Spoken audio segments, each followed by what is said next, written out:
नमस्कार, मी अनुश्री करंदीकर. आरोग्याचा पासवर्ड या विशेष कार्यक्रमामध्ये तुमच्या सगळ्यांचं अगदी मनापासून स्वागत. या कार्यक्रमामध्ये विविध तज्ञ डॉक्टर आपल्याला निरनिराळे रोग, आजार, त्यांची लक्षणं, कारणं, वेगवेगळ्या उपचार पद्धती या सगळ्या विषयांवरती मार्गदर्शन करत असतात आणि आपल्याला देत असतात आरोग्याचा पासवर्ड.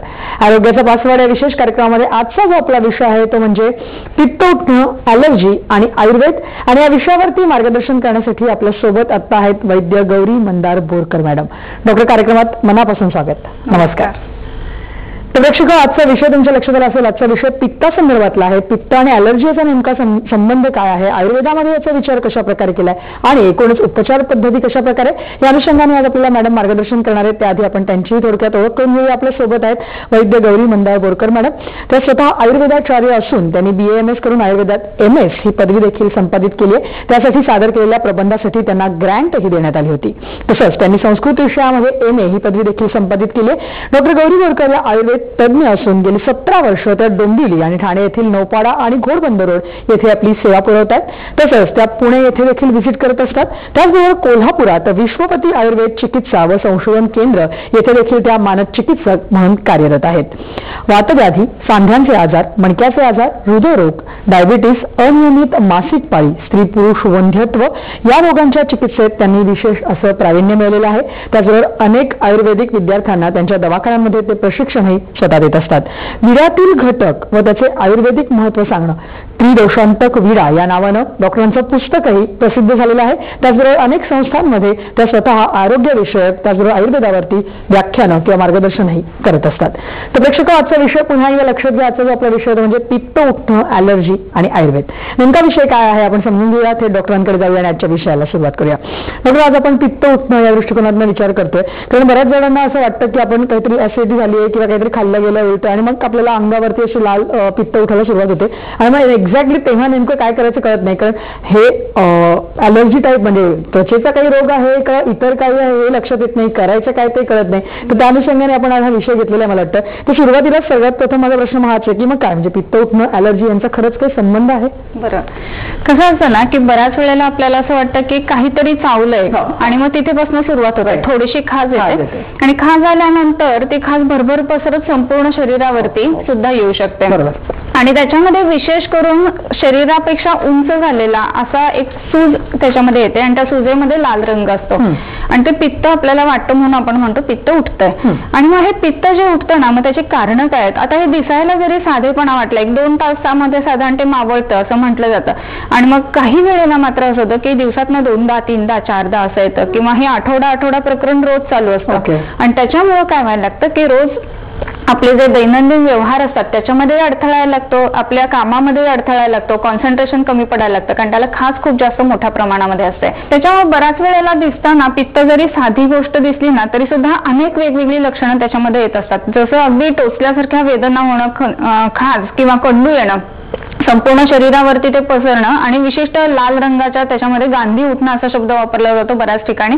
तर अशा गोष्टी ह्याच्यामध्ये दिसत असतात आणि म्हणून हे पित्त जरी असलं तरी ते वेगळ्या पद्धतीचं आहे म्हणून त्याला शीतपित्त अशी संज्ञा आयुर्वेदामध्ये आलेली आहे. नक्कीच. म्हणजे आपण बघितलं जसं की पित्त उठणं आणि ॲलर्जीचं कोरिलेशन आपण समजून सांगितलं. मगाशी मी जसं म्हणालात की पित्त उठणं याकरता काही ट्रिगरिंग फॅक्टर असतात. मग काय म्हणजे कारणं जी नेमकी असतात हे पित्त उठण्यामागची ती काय काय दिसून येऊ शकतात? कसं आहे की आहार आणि विहार ह्या 2 गोष्टी महत्वाच्या. पहिल्यांदा तर खाण्यापिण्यामध्ये कशामुळे हे पित्त वाढतं, तर पित्त वाढणं ही जी गोष्ट आहे शरीरामध्ये ते विकृत जे पित्त आहे ते वाताने आणि कफाने वेगळ्या ठिकाणी म्हणजे त्वचेच्या ठिकाणी आणणं ही गोष्ट घडत असते. तर मग त्याच्यामध्ये फक्त एकटं पित्त काम करते असं नाही, तर वात, पित्त आणि कफ हे तिन्ही दोषात्मक ही संप्राप्ती असते. म्हणूनच बरं करायला अगदी सोपं असं नाहीये हे, बरं का. आणि मग त्याच्यामध्ये कसं होतं की इतर काही कारण म्हणजे ट्रिगर फॅक्टर ज्याला म्हणतो की मग आपण त्या क्षणाला गोष्ट केली आणि म्हणून ते झालं असं त्याच्यामध्ये हे खाण्यामध्ये काही जे सुरण, शेवगा, आळू, गवार वगैरे अशा खाचऱ्या भाज्या ज्याला आपण म्हणतो त्यांनी हे वाढत असतं. पण ह्याच्यामध्ये आणखीन संप्राप्ती घडण्याची जी कारणं असतात ना त्याच्यात बरीच वेगवेगळी कारणं असतात. नेहमी तिखट, खारट, आंबट खाणं वगैरे हे तर गोष्टी आल्या, परंतु त्याच्याही सोबत काही गोष्टीची विरुद्धांना आपण म्हणतो तर त्या पद्धतीने जर खाल्लं गेलं म्हणजे मुगाची खिचडी, दूध किंवा फिश प्लस दूध असं जर का काही विचित्र गोष्टी घेतल्या गेल्या ना तर त्याच्यामध्ये पित्त वाढण्याचा संभव जास्ती असतो. याचं कारण ह्या गोष्टी जेव्हा आपण विरुद्ध आहार घेतो ना शरीरामध्ये एक दूषिविष नावाचा प्रकार तयार व्हायला लागतो. म्हणजे न पचलेलं अन्न शरीरात साठल्यानंतर ते विषवत होणं, याला दूषिविष असं म्हणतात. आणि पित्त ज्या वेळेला विकृत आहे ना, त्यावेळेला हे विषाप्रमाणे काम करतं. आणि अग्निरेव शरीरे पित्तांतर्गत कुपिता कुपिता शुभाशुभानी करोती असं म्हटलंय. म्हणजे तोच अग्नी आहे की जर तो शुभ असेल तर चांगली कर्म करतो, आणि जर का विकृत झाला असेल तर तो अशुभ कर्म म्हणजे काही रोग उत्पन्न करण्याचं काम करतो. सो त्या दृष्टीने जेव्हा विचार करतो ना आपण, तर त्यावेळेला काही विचित्र गोष्टी अशा खाणं किंवा पित्तकर पदार्थ जास्त प्रमाणामध्ये खाणं किंवा काही खूप जास्त प्रिझर्वेटिव्ह असणाऱ्या गोष्टी खाणं, ह्या सुद्धा कारणं जी आहेत ती ह्या पित्ताला कारणीभूत असतात. नक्की. तर आता आपण असं म्हणतो तसं की आहार विहाराचा भाग तर त्याच्यामध्ये आलेलाच आहे, परंतु आता जेव्हा पित्त उठतं असं आपल्याला वाटतं, तो नेमका क्षण कुठला असतो, ते का कसं कळतं, कधी कळतं? कसं होतं ना की कारण काही नसतं, कदाचित बसलेलं असतो, थंड वारा येत असतो, छान प्लिझंट असतं आणि अचानक कुठेतरी थोडंसं खाजल्यासारखं होतं आणि म्हणून ते खाजवलं जातं आणि मग ते भरभर सगळीकडे वाढायला लागतं. अच्छा. आता आपण जे म्हणलं ना की पित्ताचं कार्य हे जर विकृत झालं तर विषवत होतं, तर ह्याचा संबंध ॲलर्जी या घटकाशी राहतो बऱ्याचदा. ओके. आता तुम्ही म्हणाल की आयुर्वेदामध्ये ॲलर्जी हा शब्द कुठे आहे ना, तर असं काही नाहीये. परंतु कसं आहे की ॲलर्जी म्हणजे काय, तर शरीराने आपल्या कुठल्याही एखाद्या स्टिम्युलसला दिलेली हायपर सेन्सिटिव्ह रिॲक्शन म्हणजे ॲलर्जी आहे. बरोबर. आणि मग ती 20व्या वर्षापर्यंत नव्हती आणि 20व्या वर्षानंतर अचानक ॲलर्जी उत्पन्न व्हायला लागतं. हे असं का होतं, तर शरीरामध्ये काही बदल झालेत, शरीराच्या घटकांमध्ये काही बदल झालेत म्हणून ती ॲलर्जी उत्पन्न होते. म्हणजेच काय, तर परिणमन करणारं पित्त जर विकृत व्हायला लागलं ना तर ही ॲलर्जी उत्पन्न व्हायला लागते. आणि म्हणूनच आयुर्वेदाच्या नुसार जेव्हा आपण विचार करतो तर ही दूषिविष बरी करणारी काही औषधं आम्ही त्याच्यामध्ये वापरत असतो.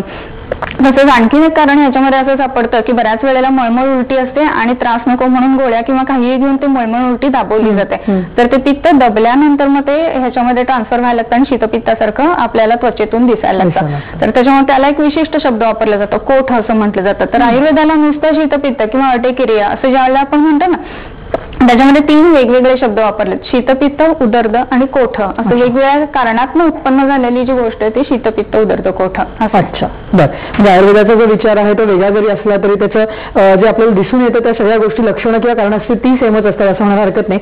इतर व्याधींशी काही संबंध येतो का किंवा त्या दृष्टीकोनातून आपण उपचार पद्धती काय करतो या विषयावरती आपण चर्चा पुढे नेऊया डॉक्टर. इथे वेगळ्या एका छोट्याशा ब्रेकची तुम्ही कुठे जाऊ नका, पाहत राहा आरोग्याचा पासवर्ड.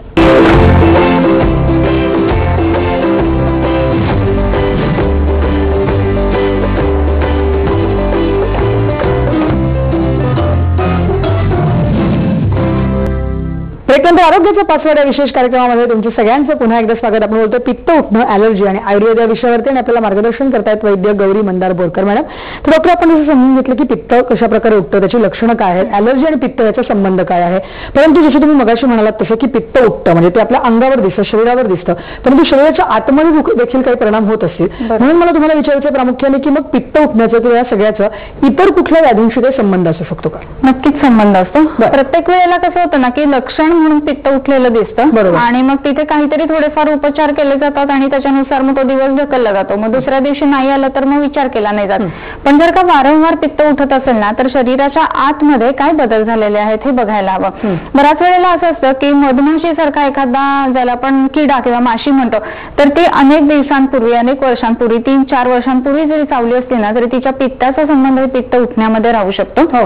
असं त्याचा विचार एक व्हायला हवा. दुसरी महत्वाची गोष्ट म्हणजे आता खाण्यापिण्याच्या संदर्भामध्ये आपल्याला कुठली गोष्ट जमते, कुठली गोष्ट नाही जमत हे बघून त्याच्यानुसार खाणं पिणं करायला हवं. काही वेळेला हा आजार एवढा मोठा प्रमाणामध्ये वाढतो ना की त्याला आपण जसं ल्युपस एरिथेमॅटस म्हणून मोठी कंडिशन असते, तर त्याचं लक्षण म्हणून सुद्धा हे पित्त उठणं ही गोष्ट त्याच्या पहिल्या स्टेजमध्ये दिसत असते. त्याचा परिणाम जो असतो तो संपूर्ण शरीरावरती असतो आणि काही वेळेला तो फेटल सुद्धा होऊ शकतो. सो त्याच्यामुळे ह्या लक्षणांकडे दुर्लक्ष करून उपयोग नाही आणि म्हणूनच निश्चितच हा जर का त्रास होत असेल तर वैद्य लोकांकडे जाऊन दाखवणं हे गरजेचंच राहतं. निश्चित. नक्की. म्हणजे जसं आपण म्हणतो की पित्त उठणे किंवा अलर्जी हा एक स्वतः आजार असतोच, परंतु काही वेळेला लक्षणस्वरूप म्हणून सुद्धा तो दिसू शकतो. त्यामुळे आपल्याला योग्य ते ट्रीटमेंट घेणं गरजेचं आहे. आता आपण उपचारांचा उल्लेख केला आहे, तर मग या व्याधी किंवा इतर व्याधी किंवा पित्त उठणं बेसिकली याच्यावरती मग नेमकी औषधं कुठली वापरली? नक्कीच. कसं आहे ना की ज्या वेळेला पित्त उठले तेव्हा काय करायचं आणि जेव्हा वेग नाहीये म्हणजे पित्त उठलं नाहीये त्या काळामध्ये काय करायचं, ह्या 2 पद्धतीने ते जाता येतं. पित्त जेव्हा उठलेलं असेल ना तर त्या क्षणी बरं वाटणं ही गोष्ट खूप गरजेची असते. सो त्याच्यासाठी काही विशिष्ट उपचार केले जातात. त्याच्यासाठी मिरी जी असते ना, काळी मिरी, मरीच असं आयुर्वेदामध्ये याला म्हटलेलं आहे.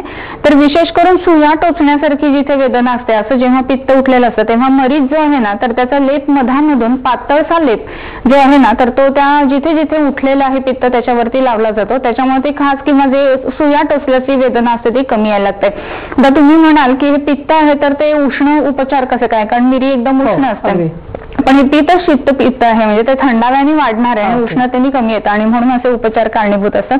दुसरा एक आणखीन प्रकार जो असतो ना, त्याच्यामध्ये कापूर आपण म्हटलं जसं की कापूर खोबरेल तेलात लावून जर का तिथे चोळलं गेलं ना, तर त्याच्याने तिथली होणारी आग कमी होते. तर ते आग कमी करण्यासाठी कापूर म्हणून असतो ना, तर ह्या पुस्तकामध्ये मगाशी आपण जो उल्लेख केला त्याच्यामध्ये पुस्तकात कापराचे गुणधर्म आणि ते कसे काय काय वापरले जातात ह्याहीबद्दल संदर्भामध्ये माहिती चांगल्या पद्धतीने दिलेली. तर कापूर आणि खोबरेल तेल असंही मिक्स करून आपल्याला त्या क्षणी लावता येतं. आणखीन काही गोष्टी आहेत की ज्या साध्या पद्धतीने, म्हणजे घरी कोकम असतं तर कोकमाचं पाणी त्याला लावलं जातं, पण आजकाल कोकम खारावलेले मिळतात आणि मग ते मिठाचं पाणी लागलं की आणखीन जास्त दाह होतं. सो ते पहिलं पाणी काढून टाकणं आणि मग नंतर दुसरं चांगलं पाणी लावणं, ह्या गोष्टी त्याच्यामध्ये व्हायला पाहिजेत. त्याच्यासोबतच पोटामध्ये काही औषधं घेणं ही सुद्धा गोष्ट महत्वाची असते. पोटात जेव्हा औषधं घेतो ना, तर हा कडुनिंब जो आहे हा खूप महत्वाचा राहतो त्याच्या संदर्भामध्ये. निंब जो आहे ना, तो आपल्या संस्कृतीमध्येच आणून ठेवलं असतं. गुढीपाडव्याला वगैरे आपण कडुनिंब पहिल्यांदा खातो दिवसभर, म्हणजे सुरुवात करताना, आणि मग नंतर श्रीखंडाची वाटी गोड दिली जाते असं असतं. तर हे ज्या वेळेला कडुनिंब आहे ना, तर हा उत्तम पित्त कमी करणारा म्हणून आहे. सो ज्या वेळेला पित्त उठतही नाहीये ना, तर त्यावेळेला ह्याचा उपयोग जास्ती होणं गरजेचं असतं. पण म्हणून निंबाचा रस अगदी उगाच काढून भरपूर खाणं ही गोष्ट योग्य नाही, तेही प्रमाणात व्हायला पाहिजे, वैद्यांच्या सल्ल्याने व्हायला पाहिजे. तशात आणखीन काही गोष्टी इथे आणलेल्या आहेत. आपण ह्याला चक्रमर्द असं म्हणतात किंवा टाकळा असं म्हणतात. आता त्यांनी मान बरीच टाकले लवकर काढलेला असल्यामुळे, परंतु हा जो टाकळा आहे ना, तो सुद्धा जर का त्याचा रस 2 चमचे सकाळी घेतला गेला आपल्या पोटामध्ये तर त्याचाही परिणाम चांगला येतो. आणखीन बरीचशी औषधं अशी आहेत. त्याच्यामध्ये आणखीन महत्वाची एक गोष्ट येते की भूम्यामलकी म्हणून असते, ही भुई आवळी ज्याला म्हणतो, ह्याच्या खालच्या टोकाला ना छोटे छोटे आवळे लागत असतात आणि आवळ्यांसारखा फळ लागत असतं. तर हे ज्या वेळेला होतं ना, तर ते पोटात गेल्यामुळे शरीरामधलं विकृत पित्त जे आहे ते दूर व्हायला मदत होते, यकृताचं काम चांगलं व्हायला लागतं आणि वातही योग्य पद्धतीनं काम करायला लागतो. त्या दृष्टीने ह्याचा उपयोग होत असतो. नक्कीच. म्हणजे तुम्ही म्हणालात तसं की 2 भागामध्ये याची ट्रीटमेंट करायला पाहिजे, जेव्हा आपल्या अंगावरती पित्त उठतं त्यावेळेला आणि जेव्हा उठत नाही, परंतु एक प्रिकॉशन म्हणून जर आपण म्हणू शकतो तर त्या दृष्टिकोनातून ह्याची ट्रीटमेंट अशी करता येऊ शकते. हे झालं आता औषधांबद्दल किंवा आपण पोटात घेणाऱ्या औषधांबद्दल बोललो, पण आयुर्वेद म्हटल्यानंतर पंचकर्म हा त्याचा एक अविभाज्य घटक आहे. तर त्या दृष्टिकोनातून या सगळ्यावरती सुद्धा आपण पंचकर्म करू शकतो. निश्चितच.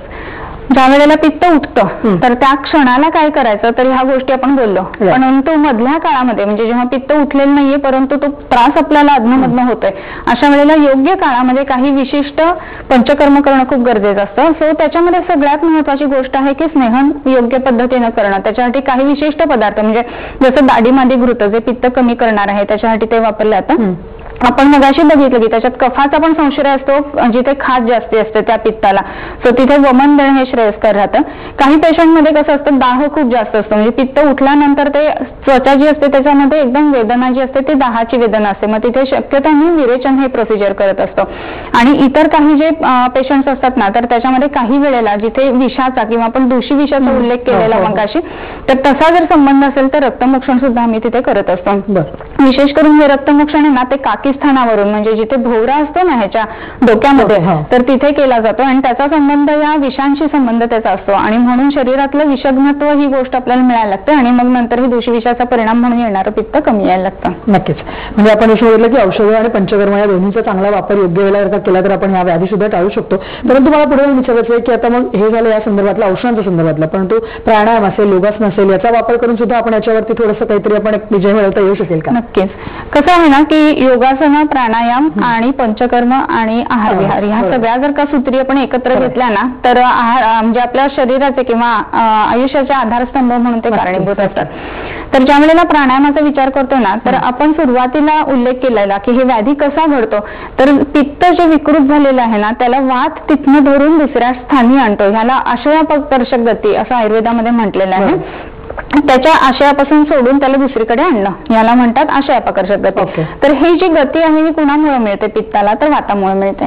आणि वात म्हणजे काय, तर शरीरातला प्राण असं आपण म्हणू शकतो. तर त्या प्राणावरती जर आपण कंट्रोल करू शकलो ना, तर ही जी गती आहे ही प्राकृत झालेली जी आहे ती पुन्हा आपल्याला नॉर्मलाइज करता येत असते. आणि त्याच्यामुळे अनुलोम विलोम, शीतली, सितकारी असे प्राणायाम करावेत. विशेष करून आपण म्हटलं की जेव्हा पित्त उठलंय तेव्हा काय करायचं आहे, तर शीतली आणि पिचकारीचा उपयोग होतो. याचं कारण शरीरामध्ये त्याच्याने गारवा यायला लागतो आणि शरीर जे आहे ना दाह होत असेल तर कमी व्हायला लागतं. सो त्या दृष्टीने त्याचा उपयोग होत असतो. आणि नित्य जर प्राणायाम केले गेले ना तर असे आजार होणारच नाही, इतकी सुंदर प्राणायामामध्ये त्याची ताकद असते. अच्छा, नक्की. जसं उल्लेख केला तसं की औषधं, पंचकर्म, त्याचबरोबर आहार विहार आणि योगासन प्राणायाम या सगळ्याचा एकत्रित जर का वापर केला मला वाटतं, आणि मला वाटतं हे सगळं आयुर्वेदामध्ये सांगितलेलं गेले अनेक वर्ष, त्याचा आपण जर का रोजचं जरी फॉलो केल्या या गोष्टी तर याच्यामध्ये आपल्याला खूप चांगल्या प्रकारे सुटका मिळू शकेल मला वाटतं. या अनुषंगाने आपण चर्चा पुढे नेऊया डॉक्टर. इथे वेळ गेले की छोट्याशा ब्रेकची, तुम्ही कुठे जाऊ नका, पाहत राहा आरोग्याचा पासवर्ड.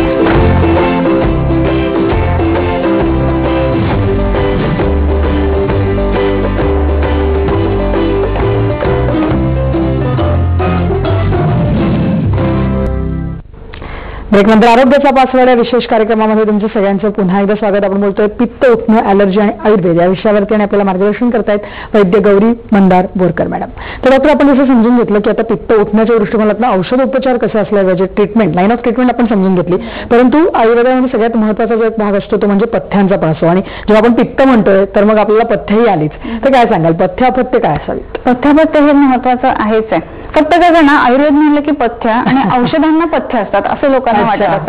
तर पथ्य औषधाला नाहीये, आरोग्यासाठी पथ्य. बरोबर. खाणं पिणं जर चांगलं असेल तर आयुष्य चांगलं असेल, मग तिथे औषधाची गरजच लागणार नाही. एक श्लोक सुंदर आलेला आहे त्याच्यामध्ये, पथ्ये सती गदार्थस्य किम औषध निषेवणही. आणि दुसरा त्याची ओळ अशी, पथ्ये असती गदार्थस्य किम औषध निषेवणही. म्हणजेच काय, तर पथ्ये सती जर पथ्याने राहत असेल ना तर औषधाची गरज काय, म्हणजे तुम्हाला औषधं लागणारच नाहीयेत. म्हणजे पथ्य जे आहे ते औषधांसाठी नाहीये, पथ्य जे आहे ते आपल्या स्वास्थ्यासाठी, निरोग राहण्यासाठी आहे. पण पथ्य असती म्हणजे जर का पथ्य नाही केलं तर औषध घेऊन सुद्धा कसं काय होणार आहे. सो त्यामुळे काही गोष्टींची पथ्य मात्र निश्चितच सांभाळावी लागतात. या संदर्भात एक पेशंटचं मला उदाहरण नक्की सांगा असं वाटतं. आपल्याकडे आपण विश्व पंढरीमध्ये म्हणजे विश्ववतीचा उल्लेख केला की कोल्हापूरमध्ये आपण जात असतो, तर तिथला तो एक पेशंट होता आणि त्याचं जे होतं ना कामाचं स्वरूप, तर ते वेगवेगळ्या गावांमध्ये जाणं, फिरणं वगैरे ह्या पद्धतीचं कामाचं स्वरूप होतं. परंतु ते काम ठीक आहे, परंतु तिथे गेल्यानंतर ही टेस्ट करू, ती टेस्ट करू, ह्याचं काय आहे ते, हा पदार्थ कसा लागतो, ह्या पद्धतीनं वेगवेगळ्या गावचं वेगवेगळं खाणं असं ते गोष्ट होत होते. आणि असं झाल्यामुळे शरीरामध्ये पित्त वाढलं, रक्त विकृत व्हायला लागलं आणि त्याच्यामुळे हे शीतपित्ताचा त्रास त्याला व्हायला लागला. नंतर तो एवढा वाढलेला होता की त्याला जाऊन समोरच्याची मीटिंग करणं ही पण गोष्ट शक्य व्हायची नाही, कारण ते खाज येणं, इरिटॅबिलिटी, मग आपला मुद्दा समजून देणं ही गोष्ट काही ती जमत नव्हती. मग ह्या सगळ्या कारणास्तव आपल्या तो दवाखान्यामध्ये आलेला होता विश्ववतीमध्ये. आणि तिथे आल्यानंतर मग त्याला काही औषधं वगैरे आपण चालू केली. त्याच्यामध्ये एक गोष्ट महत्वाची आहे बरं का, की अगदी साधीशी दिसते, तिथे काही आपण झेंडूची फुलं आणलेली आहेत. तर झेंडूची जी फुलं असतात ना, तर ही फुलांची जी पानं असतात, झेंडूचा पाला ज्याला आपण म्हणू, हा जो पाला असतो झेंडूचा, तर तो तिथे चोळून लावणं जेव्हा पित्त उठतं तेव्हा, तर तत्क्षणी पित्त कमी यायला लागतं उठलेलं. ही गोष्ट खूप छान पद्धतीने घडते. हे पहिलं त्याला औषध त्याला सांगितलेलं होतं. त्याच्यानंतर त्याला वमन आणि विरेचन हे दर वर्षाला या पद्धतीने 3 वर्ष केलं गेलं. वमन सर्वसाधारणतः वसंत ऋतूमध्ये आणि विरेचन ऑक्टोबरच्या महिन्यामध्ये, साधारण ज्याला आपण शरद ऋतू म्हणतो. तर हे केल्यामुळे शरीरातलं विकृत कफ आणि विकृत पित्त ह्या दोन्ही गोष्टी बाहेर पडल्या. आणि मग नंतर आज तो जो पेशंट आहे ना, तर त्यावेळेला एकदम सुखाने सांगतो की मला आता काही त्रास होत नाही, गेले 6 महिने मला एकदाही पित्त उठलेलं नाही. तर इतके सुंदर रिझल्ट त्याच्यामध्ये येऊ शकतात. फक्त व्यवस्थित नेटानं औषध घेणं हे गरजेचं आहे. पथ्याचा आपण जेव्हा विचार करतो ना, त्यावेळेला एक छान गोष्ट आणलेली इथे, ती म्हणजे गुलाब. गुलाबाला तरुणी असा पर्याय शब्द आयुर्वेदामध्ये वापरलेला, की जो शरीर तरुण ठेवतो. म्हणजेच काय, तर हा पित्त विरेचन करणार आहे. हा जो गुलाब जो आहे ना, हा कलमी आहे, ह्याला सुगंध नाहीये, पण त्याला गंध असतो सुंदर.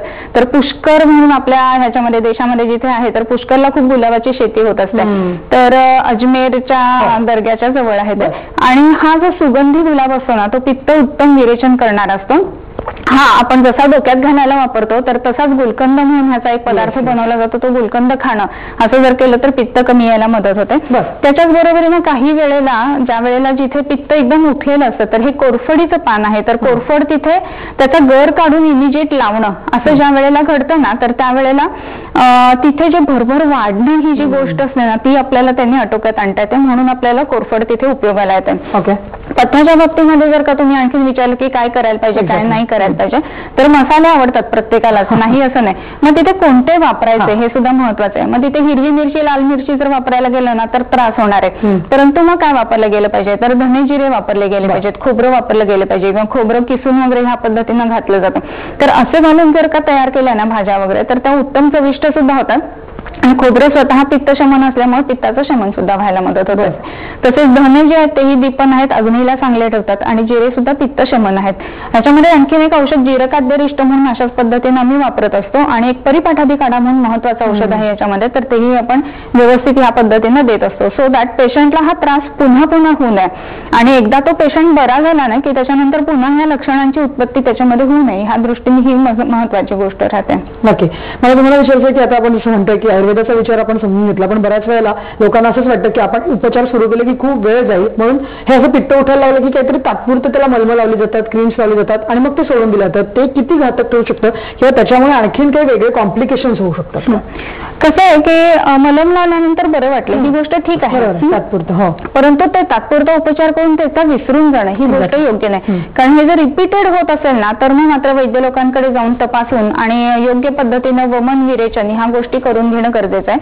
हे तीनही दोषांनी झालेला आजार आहे. असं नाही की फक्त पित्तानी होतोय, फक्त वातानी होतोय किंवा फक्त कफानी होतोय. तर त्रिदोषजन्य आजार जे असतात ना ते बरे करायला थोडेसे अवघड असतात किंवा ते रिपीटेड होण्याची शक्यता जास्त असते आणि म्हणून निश्चितच तिथे वैद्याचा किंवा डॉक्टरांचा सल्ला घेऊनच पुढे जायला पाहिजे. त्याच्यामध्ये खाण्यापिण्याच्या बरोबरच औषधांची नियमितता ही सुद्धा गोष्ट खूप महत्वाची आहे. रेग्युलर औषधं घेतली गेली पाहिजेत आणि पित्त जे उठतं ना तर त्याचा संबंध प्रत्येक वेळेला नुसता पित्ताशी असेल एवढा साधा विचार करून ते सोडून नाही द्यायला पाहिजे. मग त्याच्यामध्ये मोठे किंवा काही जटिल गोष्टी सुद्धा लक्षण स्वरूप म्हणून त्याच्यामध्ये पित्त उठत असतं. तर त्या दृष्टीने एक वैद्य बघू शकतो की हे कशामुळे असेल आणि काय आहे, तर त्या दृष्टीने त्याचा विचार करून व्यवस्थित जोपर्यंत वैद्य सांगतायत तोपर्यंत औषधं घेणं ही गोष्ट गरजेची राहते. नक्की. डॉक्टर तुम्ही जसं म्हणालात तसं की पित्त उठणं याच्यात फार हलक्यामध्ये न घेता फक्त त्याच्यावरती क्रीम्स किंवा तात्पुरते उपचार न करता लवकरात लवकर जवळच्या वैद्याकडे जाऊन व्यवस्थित तपासणी करून घेऊन मग याच्यावरती उपचार जर का केले आणि लवकरात लवकर आणि नियमित केले तर मला वाटतं खूप चांगला फायदा याच्यामध्ये नक्की होऊ शकतो. डॉक्टर या विषयावर इथे येऊन छान मार्गदर्शन तुम्ही आज केलं त्याबद्दल धन्यवाद. नमस्कार. या विषयासह आरोग्याच्या 5 विशेष कार्यक्रमामध्ये आता आम्ही इथेच थांबतोय. नमस्कार.